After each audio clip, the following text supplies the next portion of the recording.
యాదగిరిగుట్టలో యోగ నరసింహుడిగా, వేదాద్రిలో లక్ష్మీ నరసింహునిగా నరసింహస్వామి అనేక రూపాల్లో భక్తులు ఆరాధిస్తారు. దశావతారాల్లో విడి అవతారాలైన వరాహ నరసింహావతారాలు రెండూ కలిసి వరాహ నరసింహుడుగా కనిపించడం సింహాచల క్షేత్రం ప్రత్యేకత. వరాహ ముఖం, మానవ శరీరం, సింహపు తోకతో కూడిన ఈ స్వామివారి శరీరం ఇంకెక్కడా కనిపించదు. బయట నుంచి చూస్తే ఈ ఆలయం ఓ కోటలా ఉంటుంది.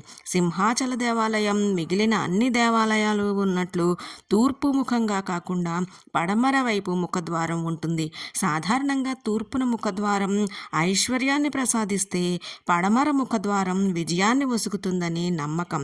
పడమర ముఖంగా ఉన్న మహాగోపురం నుంచి ఆలయంలోకి ప్రవేశిస్తే ప్రదక్షిణకు వీలైన 3 ప్రాకారాలతో 5 ద్వారాలతో ఈ ఆలయం విలసిల్లుతూ ఉంటుంది. వీడియో నచ్చితే లైక్, షేర్ అండ్ సబ్స్క్రైబ్.